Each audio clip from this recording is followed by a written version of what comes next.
예, 최근 한 일주일, 한 열흘 상간이죠. 36, 7도를 넘나드는 이 폭염과 또 밤에 거의 30도에 왔다 갔다 하는 이 열대야 계속되는 상황에서 더욱더 우리 국민들의 머리를 복잡하게 하고 몸을 뜨겁게 만들었던 이슈가 바로 국민연금 고갈 논란이었습니다. 그거에 대한 결론이 결국 오늘 나왔습니다. 오늘 이제 17일인데 오늘 그 부분에 대해서 이 국민연금 개편안에 대해서 이 자문위원회 자문안이 오늘 발표가 돼서 이제 사실 내용을 알고 본 내용이 나온 내용을 보니까 아마 이미 여러분들께서 더 그동안에 기사나 이런 걸 통해서 이미 알고 계셨던 내용들에서 크게 차이는 없었습니다. 오늘 그 내용을 조금 더 집중적으로 좀 분석을 해 보도록 하겠는데요. 그래도 이제 본격적인 대담에 앞서서 오늘 나왔던 자문안 두 가지, 1안과 2안 두 가지 내용을 간단하게 요약하고 본격적인 토론에 들어가도록 하겠습니다. 첫 번째 1안부터 좀 볼까요? 소득 대체율 현재 올해가 45% 이거를 유지하겠다라는 거고요. 유지하면서 보험료율을 현재 9% 내고 있는 보험료 이 요율을 내년부터 11%로 2%포인트 올린다라는 내용이 이제 1안에 들어 있는데요.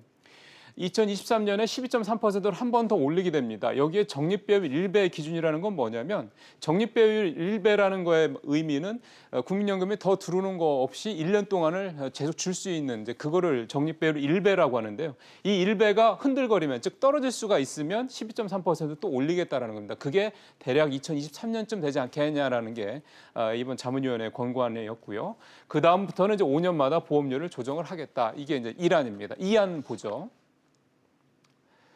2안은 제가 이쪽으로 가서 말씀을 드리겠습니다. 소득 대체율을 현재 45%를 매년 0.5%씩 내려서 2028년에 40%까지 낮추겠다. 이거는 이미 지난 2013년도 그 재정추계에서 이미 나왔던 내용입니다. 그대로 유지하겠다라는 거죠. 그리고 내년부터 보험료율을 13.5%까지 단계적으로 올리겠다라는 내용이 새로 좀 오늘 이 안에 들어있는 내용이고요. 그리고 2033년부터는 연금 수급 연령을 현재 65세에서 67세로 더 올리겠다. 즉 연금을 받기 시작하는 시기를 더 뒤로 미루겠다 이런 얘기가 되는 거죠. 그리고 2043년도부터는 연령이 높으면 연금을 줄이는 이런 방안을 포함을 하겠다. 그래서 그만큼 이제 국민연금의 고갈 시기를 더 뒤로 늦추겠다. 이제 이런 내용이 앞서 보신 대로 이제 2안의 주요 내용이 되겠습니다. 지금 간단하게 요약을 해드린 1안과 2안 이 내용 외에 이 국민연금 관련된 조금 더 깊이 있는 내용을 지금부터 살펴보도록 하겠습니다.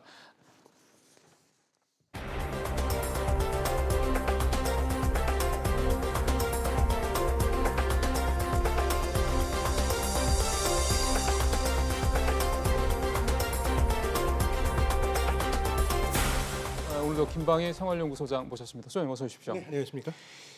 오늘 이 공청회 계속 보셨을 텐데 네네. 어떤 생각이 드셨어요?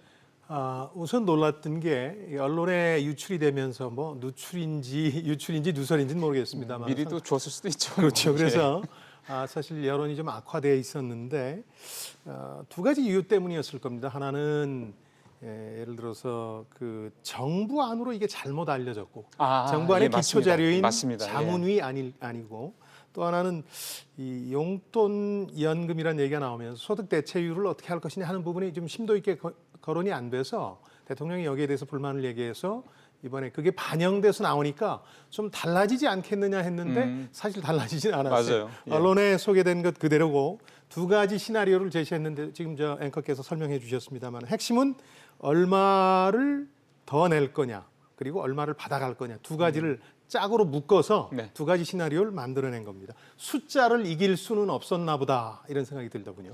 그러면 결국은 손에 쥐는 거는 숫자로 표시가 되는 어떤 그 돈이니까요. 그 말씀하신 김에 1안, 2안 두 가지를 가지고 소장님이 중요한 거는 결국 이제 근로자나 어쨌든 이 국민연금을 내는 사람 입장에서 그럼 내가 좀 앞으로 얼마를 더 내야 되는 거야라는 부분이 아마 우리 시청자분께서 굉장히 궁금하실 부분이어서 그 부분을 좀 소장님 설명을 좀 해주신다면. 미묘한 차이가 있는데요.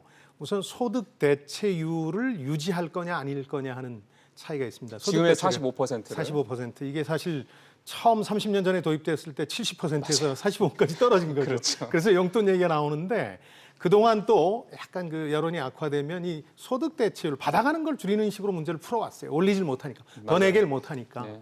그러다 보니까 이렇게 계속되면 용돈 연금도 아니라 쌈짓돈 연금으로 전락할 가능성이 있거든요. 그러니까 국민연금이라는 게 노후생활 대비책인데 전혀 그런 기능을 못할 가능성도 있는데 그러니까 하나는 45%를 유지하지 못하느냐, 28년까지 40%로 낮추느냐 하는 이런 핵심적인 변수가 하나 있고요. 또 하나는 그걸 위해서 어떻게 재정 안정화를 꾀할 거냐. 그러면은 그렇죠. 이제 다른 옵션, 나머지 두 가지를 가지고 조율을 해야 되거든요. 그게 나머지 두 가지가 얼마나 늦게 받아갈 거냐, 그렇죠. 또 예. 얼마나 조금씩 받아갈 거냐. 그렇죠. 예. 이 두 가지를 가지고 조정해서 두 가지 시나리오를 냈으니까 두 번째 안이 비교적 뒤로 미루는 거죠. 말하자면 맞습니다. 부담을 좀 뒤로 미루는 거죠. 결국은 그러나 보험료율 자체는 2%를 당장 올리든 아니면 장기적으로 4% 이상을 올리든 올리는 쪽에 포커스가 있는 겁니다. 그러니까 보험료율은 올라가는 것을 기정사실로 한 두 가지 시나리오다 이렇게 보시면 그러게요. 되겠습니다. 예. 뭐 일단 뭐 1안이 됐든 2안이 됐든 간에 보험료는 올라가고 1안 같은 경우는 당장 내년부터 2%포인트가 올라가니까 그걸 가지고 계산해 보니까 대략 올 보험료 한 5만 원 가까이 이렇게 좀 올라갈 것으로 좀 추정이 되고는 있더군요. 네. 물론 이제 금액이 이제 한 300만 원 넘게 월급을 받는 사람들이 예, 사람마다 합니다만. 조금씩 다르죠. 예. 사실 이거는 그래서 결국은 이제 아마 이제 현재 자기가 월급 봉투에 찍히는 그 국민연금 보험료가 얼마인지를 보시고 본인이 사실 스스로 계산해 보시면 계산을 가장 해보실 수 정확하다고 있죠. 네. 볼 수가 있겠습니다. 근데 사실은 좀 원론적으로 돌아가면요. 아까 이제 그 말씀도 하셨는데 지금 당장의 어떤 반발을 무마하기 위해서 자꾸 미래에, 그러니까 지금 당장은 그래도 욕을 덜 먹는 미래의 소득 대체율 부분을 자꾸 이제 어떻게 보면 양보하는 식으로, 그러니까 지금 당장의 반발이 높은 보험료를 더 내게 하는 거를 안 하는 대신 그거를 자꾸 낮춰오는 방식으로 진행이 되었던 거잖아요. 그렇죠. 근데 이게 좀 근본적으로 이제 이런 방식으로 계속 가는 거는 이제 무리 아닙니까? 2008년, 2013년 경우가 이렇게 했죠. 그래서 네. 유시민 보건복지부 장관이 있던 2008년에도 많이 올리고 싶었는데 결국 받아가는 걸 낮추는 방식으로 풀 수밖에 없었다. 본인이 굉장한 자괴감을 표현한 적이 있거든요. 그리고 사퇴했잖아요. 그렇습니다. 그래서 사실 그 연금 앞에 장사 없다고 그럴까요? 연금 앞에 어느 나라나 어느 정부나 이렇게 기분 나쁜 것 가운데 어떤 걸 선택할래 하는 대안을 국민들한테 제시해야 되기 때문에 상당히 그 한계가 있습니다. 묘안이라는 게 있을 수가 없어요. 근데 사실 지난 두 번의 정부가 사실 그런 부분에 있어서 조금 이제 뭐 미흡한 지적을 많이 받았던 정부다 보니까 네. 이제 사실은 촛불 뭐 혁명이라든가 이런 식으로 그죠. 이를테면 이제 국민들의 좀 지지를 좀 많이 받아서 서민들의 지지를 받아서 된 정부니 이 문제를 좀 근본적으로 좀 개혁을 하지 않겠냐라는 기대감도 사실은 있었잖아요. 근데 지금까지 상황을 보면은 아직 눈에 띄게 뭐 그런 부분이 나타나지 않는다라는 지적도 사실 많이 나오더군요. 그러니까 방향 자체는 그러니까 덜 내고 오래 내고 더 나이가 들어서 받아간다. 이 옵션을 믹스해서 예. 그 시나리오에 대처하는 거거든요. 재정이 나빠지는 부분을 이걸로 메꾸는 거기 때문에 이전 정부의 어떤 대안들과 다를 수는 없어요. 기본적으로 근데 이번 정부의 경우는 저는 개인적으로 이 소득 대체율이라는 게 계속 떨어져 나가는데 받아가는 걸 적게 하는 이런 미봉책을 피하는 근본적인 대안을 세울 거라는 기대감이 있었던 건 사실이죠. 대통령도 사실은 그 공약에 대체율, 그렇게 했죠. 예. 소득 그 보장 부분에 대해서 조금 힘줘서 얘기를 했잖아요. 그렇습니다. 그 부분 때문에 아마 이번에 자문위안이 언론의 정부안으로 오해를 받으면서 흘러나갔을 때 조금 불만이 있었던 것으로 보여요. 그러니까요. 예. 근데 사실은 이게 뭐 어느 정부가 뭐 아까 말씀하신 대로 어느 정부나 이게 사실 이게 편한 문제는 분명히 아닙니다. 예. 그리고 뭐 전 세계적으로 보더라도 이 연금 때문에 골치 아파하는 정부들이 사실은 뭐 거의 대부분의 나라들이 다 마찬가지라고 얘기 좀 하고 있고요. 네. 그 우리 같은 경우도 사실 대표적인 것 중에 하나가 그 수급 연령을 68세로 더 늦춘다라는 그 얘기 나온 것 때문에 보건복지부 장관까지 나서서 아니다, 정부안 아니다라고 해명할 정도였잖아요. 그 굉장히 예민하게 생각하시는 것 같아요. 그게 아마 여론이 가장 나빠진 지점일 겁니다. 예. 그래서 이번에 보면 그 부분은 조금 얘기가 달라요. 부수적인 안으로 거론이 됐는데 67세까지 올리는 거고 그것도 아까 두 번째 시나리오 가운데서 예. 재정 건전성이 2029년까지 나아지지 않으면 더 나빠지면 그때 고려해 보겠다는 거니까 상당히 물러선 아니죠. 그러니까 초창기 언론에 흘러나온 안에 여론이 나쁜 걸 확인하고 상당히 부수적인 안으로 돌렸다. 이렇게 보시면 되겠습니다. 맞아요. 그런 부분도 사실은 좀 충분히 좀 이해가 되는데 사실은 왜 이런 말씀을 제가 드렸냐면 예.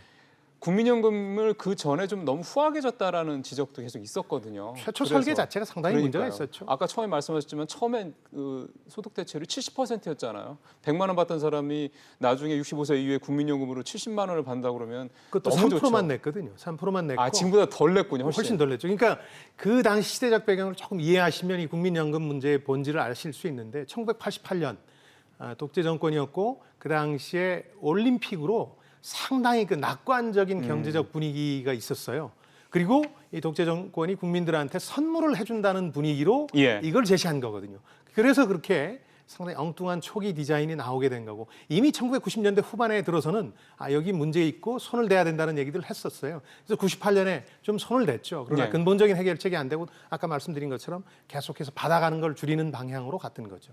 이게 사실 아까 잠깐 외국 얘기도 했습니다마는 이 국민연금 관련해서 외국에서는 이거를 어떻게 좀 요즘에 풀고 있습니까? 그러니까 외국, 특히 선진국을 우린 비교해야 될 텐데 맞아요. 우리보다 예. 문제가 더 심각해요. 왜냐하면 우리는 지금 30년밖에 안 됐거든요. 근데 이제 독일 같은 경우 공적 연금을 최초로 도입한 게 이제 19세기 말이니까요. 어휴, 그러네. 벌써 100년이 훌쩍 넘어선 그러네요. 거죠. 예. 그러니까 이런 데는 이미 고갈이 다 됐어요. 그렇죠. 그래서 이제 요즘 뭐 언론에서 많이 쓰는 적립식이냐 부가식이냐 부가식이냐. 이런 건데 쉽게 얘기하면 이제는 세금 개념으로 은퇴자들 먹여 살리는데 현 세대가 그냥 돈을 내는 거예요. 유럽의 선진국들이 그런 식으로 좀 대부분 다 하나 그렇게 보- 하고 있습니다. 그러니까 적립식이라는 거, 그러니까 기초가 되는 적립된 돈이 거의 없어졌기 때문에 이제 부가식으로 이제 이전 세대의 어떤 헌신을 현 세대가 글쎄요. 보상한다는 차원에서 일종의 세금으로 간주하면서 내고 있는 거죠. 근데 알겠습니다. 고갈이라는 표현은 하여튼 제가 보기에 문제를 악화시킨 혹은 정부가 불신을 자초한 예라는 생각이 들어요.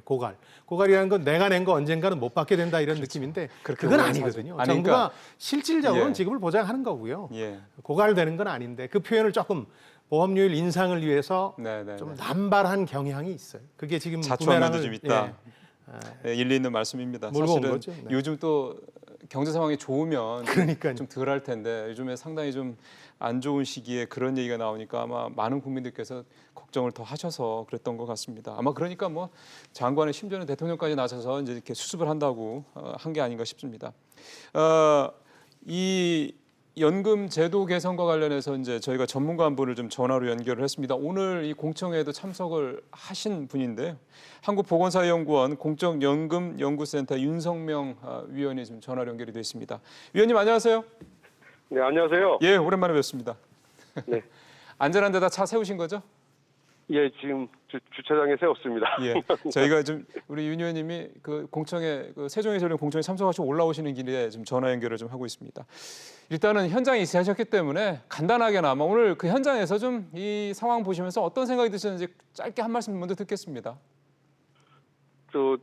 이번에 정부에서 공식적으로 공청회를 통해서 그동안의 논의 결과를 발표하기도 전에도 언론 쪽에서 이제 많은 내용이 나오면서 이제 굉장히 논란이 많았고 또 국민적인 또 어떤 공분이 있었던 부분도 있는데 오늘 같은 경우는 이렇게 보면 이제 저희가 그 공청회를 시작하기 전에 또 이해관계자분들이 오셔서 이거 뭐 각각이 갖고 있는 생각들을 좀 관철시키기 위한 어떤 피켓이 좀 있었거든요. 예. 이제 그런 관점에서 공청회를 진행하는 쪽에서는 좀 약간 정신적인 어떤 부담을 느끼지 않았나 좀 그런 느낌이 있었고요. 어쨌든 뭐 앉을 자리가 없을 정도로 굉장히 공청회는 또 예. 일반 분들 또 언론 취재가 아주 열띠여서 아주 열띤 분위기였습니다.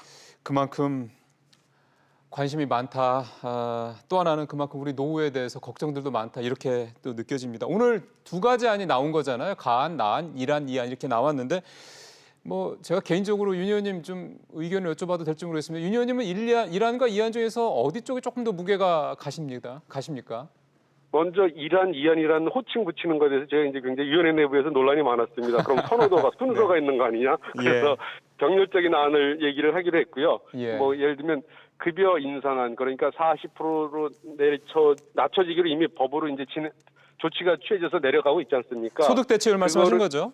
네, 그걸 이제 소득 대체율 그 45% 유지하는 안이 하나가 있고요. 예. 또 하나는 소득 대체율을 2008년 개혁했던 대로 40% 그냥 용인하는 안이 있는데 예. 그 45%로 원래 법안에 의하면 이제 소득 대체율 상향 조정하는 건데 그건 보험료를 11% 제한했었고요. 네. 오히려 소득 대체를 40%로 하향 조정하는 부분에 대해서는 10년 동안 보며 13.5%에 점진적으로 인상하자는 이제 안이거든요. 예. 다른 안은. 근데 제가 이제 이걸 이안 표시를 안 하려고 그러다 보니까 말이 길어지는데요. 근데 제 개인적인 입장은 예. 소득 대체율은 우리가 법적인 절차를 거쳐서 40%로 2028년까지 낮추고 있으니 예. 고통스럽더라도 그건 그대로 따라가면서 후세대 부담을 덜어주기 위해서 예. 10년 동안 보면 13.5% 올리자. 저는 그 안 쪽으로 집중 연구를 하고 제안했습니다. 윤 의원님은 후세대의 부담을 좀 덜어주는 쪽으로 무게를 좀 두시고 계신다 이런 말씀인데, 근데 여기에 제가 위원님의 그런 생각에 조금 더 뭐 부담을 드리는 건지는 모르겠습니다만, 사실은 이번에 그 권고안이 나올 때 합계 출산율을 이제 기준으로 그 여러 가지 이제 추산하는 기준 중에 하나 합계 출산율인데, 제가 알기로는 2020년 기준으로 1.24명으로 했다라고 하더라고요. 이게 작년 기준으로 우리 합계 출산율이 지금 1.05명이거든요. 올해는 뭐 1명 이하 뭐 이 얘기까지 나올 정도인데, 그렇게 되면은 물론 2020년이니까 내후년 얘기긴 한데, 그래도 추산을 할 때 좀 낙관적인 어떤 수치를 대응한 게 아닌가 그런 생각이 들어서요. 예, 그런 비판 충분히 할 수 있고요. 그 주계 재정 전망을 70년 동안 할 때 저희가 가정 하나만 쓰는 게 아니라 중위 가정을 쓰고 저위 가정 또 고위 가정을 쓰거든요. 예. 저위 가정은 이제 비관적, 고위 가정은 낙관적 전망인데, 지금 사장님께서 말씀하신 건 이제 중위 가정 말씀을 하셨고요. 저희 과정에서는 이제 1.05로 시작하는 어떤 또 가정도 썼습니다. 그런데 이 뭐 출산율이라는 게 한 70년 동안 전망을 하다 보니까 미래에 어떻게 이게 변화가 될지 누구든 정확히 알 수는 없지만, 지금 현재 추세로 봤을 때는 다소 낙관적으로 잡았다고 비판받을 여지는 충분히 있어 보입니다. 예. 그런데 여기서 굉장히 중요한 포인트는, 오늘도 재정치위원장이 공청회에서 발표를 했지만, 우리가 재정 전망 기간을 70년으로 잡다 보니까 예. 이게 1.2, 우리 사장님 말씀하신 1.24가 낮은지 높은지를 떠나서 네. 우리의 낮은 저출산 현상이 아직까지는 제대로 제도 평가 기간 내에 들어오지 않았다는 부분이거든요. 예, 그래서 예. 추계 기간을 70년이 100년을 전망하면 이 부분이 더 악화될 수 있는 부분이 있고요. 또 하나 예. 제가 이제 확실히 강조하고 싶은 거는, 앞으로 당장 내년부터 출산율이 굉장히 높은 수준으로 올라갈지라도 우리나라가 과거 20년 동안 초저출산 국가로서 자리매김을 하다 보니 예. 앞으로 연금 받을 사람들을 부양해야 될 미래 경제활동 인구 약 800만 명이 세상에 태어나지 못했다는 게 이게 제일 중요합니다. 그렇죠. 예. 많은 분들이 이걸 혼동하고 계세요. 출산율을 내년부터 올리면 문제가 해결되는 거 아니야 그랬는데, 출산율이 설령 오르더라도 이미 태어나지 못한 약 800만 명의 잠재적인 어떤 경제활동 인구 감소분에서 오는 연금제도에 대한 어떤 부담은 상당할 수 있다는 겁니다. 그러게요. 이게 사실 수치만 가지고 자꾸 얘기하다 보니까 우리가 갖고 있는, 그러니까 우리가 이 국민연금이라는 제도를 만든 본래의 취지, 즉 국민들의 적정한 수준, 어느 정도 수준에, 그러니까 그 노후를 보장하는, 생활을 보장하는 이런 어떤 취지가 자꾸 좀 뒤로 밀리는 것 같다는 생각이 들어서 안타까움마저는 드는데요. 어쨌든 지금 말씀하신 대로 우리 윤 의원님 의견도 소득 대체율을 40%까지 줄여나가는 기존의 방식대로 가는 게 좋겠다. 후세에 우리 그 후배들의 어떤 그런 부담을 줄여주기 위해서 그렇게 말씀을 하신 건데, 그럼 이제 국민연금 하나만 가지고 이제 노후를 보장받을 수는 없는 거 아니겠습니까? 뭔가 좀 다각적인 노후 설계가 필요한 때가 이제 된 게 아니냐 이런 생각이 들어서요. 예, 맞습니다. 이번 공청에서 두 가지 안이 나왔는데, 소득 대체를 예정대로 40%로 하락시키자는 그런 안을 주장하는 사람들의 생각은, 우리가 이미 국민연금이라는 제도가 있지만 기초연금도 있고 그다음에 퇴직연금도 있고 개인연금도 있다는 거죠. 그런데 모든 분들한테 이 제도의 모든 혜택을 드릴 수는 없습니다. 그렇죠. 그래서 이안이 아니라, 그러니까 40%로 현행 유지안 같은 경우는 뭐냐면, 중간소득 이하 계층은 국가에서 운영하는 국민연금하고 기초연금 중심으로 노후소득 보장을 강화하고요. 예. 그다음에 상대적으로 안정적인 직장에 다니면서 소득이 높은 분들은 국민연금하고 퇴직연금, 덧붙여서 개인연금까지 합쳐서 노후소득 보장을 강화하는 쪽으로 좀 약간은 이원화된 접근을 염두에 둔 접근이라고 볼 수 있겠어요. 왜냐하면 우리가 소요 재원이 굉장히 투입할 수 있는 재원이 한정된 상태에서 상당히 넓게 지급을 하다 보면 빈곤 효과도 떨어지니까 좀 더 선택과 집중을 하자는 얘기입니다. 알겠습니다. 윤 의원님 조심해서 올라오시고 오늘 말씀 잘 들었습니다.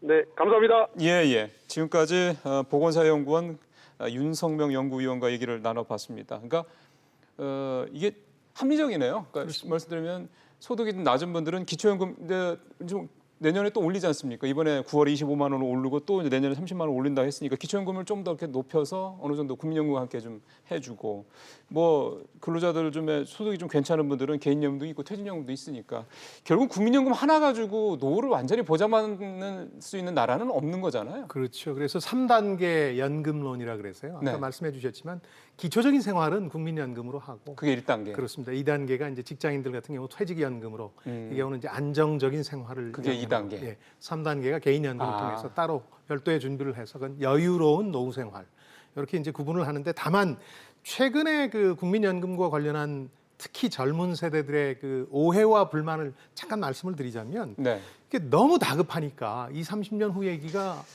안 와닿는다는 거예요. 그래서 그렇죠. 의무 가입 없애달라는 청원을 많이 하는 거거든요. 근데 제가 드리고 싶은 말씀은 그렇게 해서 다급한 것부터 처리하다 보면 노후 대비라는 게 아예 사라져 버리거든요. 국민연금 가입 안 했다고 치면 그야말로 기초적인 생활도 안 돼요. 맞아요. 폐지 정말 어렵죠. 주어야 되는 상황이 오니까 그럼요. 예. 그게 한 사람이면 문제가 다른데 이게 나라 전체가 그렇게 된다고 생각하면 장기적으로 사회가 굉장히 불안정해지는 거거든요. 네. 그런 점도 고려해 주셨으면 좋겠고 또 하나는 누가 뭐래도 국민연금은 어쨌든 자기가 낸 돈을 후하게 돌려받는 겁니다. 돌려받을 땐 실감이 안 나니까 내는 것만 자꾸 생각해서 무슨 세금처럼 생각하시는데 그리고 뭐 언론들도 일부는 주머니 돈 털어간다고 그러는 털어가는 건 아니고요. 그러게요. 1.7배에서 4.5배로 돌려받는 겁니다. 그러니까 그러니까요. 적게 내시는 분일수록 많이 돌려받는 거예요. 4.5배. 그리고 운용 수익도 지금 나쁘지 않아서 한 634조 원 정도의 적립금 가운데서 300조 이상이 적립돼 있는 운용 수익이에요. 한마디로 지금 연금 상품 가운데는 가장 후한, 가장 괜찮은 대안이다. 그래서 그렇게 30만 명 이상의 의무 가입자가 아닌 임의 가입자들이 네. 들어오고 있는 겁니다. 그러니까요. 그러니까 그런 점들도 감안하셔서 뭐 불만을 가질 수 있고 감정적으로 대응할 수는 있지만 국민연금의 원래 취지도 좀 생각을 해보자 이런 제안도 드리고 싶습니다. 이제 이번에 나온 거는 소위 말하는 이제 권고 아닌 거고 권고 아닙니다. 이제 이걸 가지고 이제 뭐 또 법을 바꿔야 되는 문제도 있고 아니고 국회를 또 넘어가는 이런 뭐 여러 가지 이제 또 이 과정을 거친 다음에 이제 최종 결론이 날 텐데요. 짧게 한 말씀만 더 듣겠습니다. 네. 어쨌든 이번 일로 인해 가지고 여러 가지로 국민연금에 대한 국민들의 좀 걱정이 커진 건 사실인 것 같습니다. 결국 신뢰도가 약간 좀 뭐 문제가 생긴 거라고 볼 수가 있기 때문에 이 부분을 좀 회복하는 것도 중요하다고 생각이 되네요. 첫 번째는 이 접근법을 주의해야 되는 게요. 부정적 소식 전할 때는 상당히 신중해야 됩니다. 이게 이번에 보면 정부의 접근법이 제사 앞두고 있는데 나팔 부는 느낌이 좀 들었어요. 기분이 상한 거예요. 그러면, 국민들이. 네. 그 점이 하나 있고 두 번째는 연금에 대해서 솔직하게 얘기하는 수밖에 없어요. 연금에 장사 없다는 얘기는 어느 나라건 어느 정부건 묘안을 가질 수 없는 대안이기 때문에 그렇습니다. 그래서 예. 솔직하게 얘기하고 그 대통령안 재가를 거쳐서 지금 정부안이 나오면 국회에서 논의할 테니까 국회에서 한 번 더 여론을 점검하는 방식으로 가야 되겠죠. 오늘 또 그 얘기도 나오더군요. 국민연금 지급을 명문화하는 얘기도 나오는 거 보니까 아마 그런 부분들을 좀 신뢰도를 높이기 위한 뭐 그런 그 충분한 고민들이 좀 있지 않나 생각도 듭니다. 자문위의 경우는 이제 명문화 시키지 않는 걸로 했습니다만 그 부분에 대해서도 아마 재론될 겁니다. 그러니까요. 말씀 잘 들었습니다. 네, 고맙습니다.